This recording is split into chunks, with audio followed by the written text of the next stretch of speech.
اور یہ جب ڈرے ہوئے لوگ ہوں تو ان کے سارے فیصلے بھی غلط ہوتے ہیں، اور اب جو اقدامات ہوتے ہیں وہ بھی ڈرے ہوئے لوگوں کی ہوتے ہیں۔ ابھی بہرحال ہم جو ہیں اپنی ذاتی ملاقات کے لیے نہیں، کیونکہ عمران خان صاحب کی صحت کا معاملہ ہے اور پوری قوم میں تشویش اور غصہ پایا جا رہا ہے کہ ایک تو عمران خان صاحب کی فیملی کو اعتماد میں لیے بغیر، ان کے ڈاکٹرز کو اعتماد میں لیے بغیر ان کا آپریشن کیا گیا، پھر 5 دن تک بات چھپائی گئی، اور جب بات بتائی بھی گئی تو وہ آدھی بات تھی،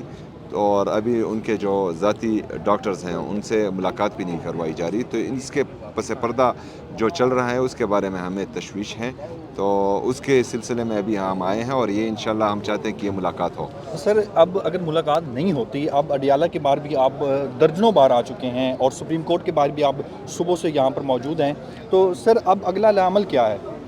دیکھیں جی، آپ نے رات وہ بھی ٹویٹ کیا کہ اب تیاری پکڑ لیں سب پارلیمنٹرین، سینٹرز، کارکنان، تو کیا اگلا کوئی بڑی دیکھیں کارروائی ہونے جا رہی ہے؟ وہ ملاقاتیں جو ہیں وہ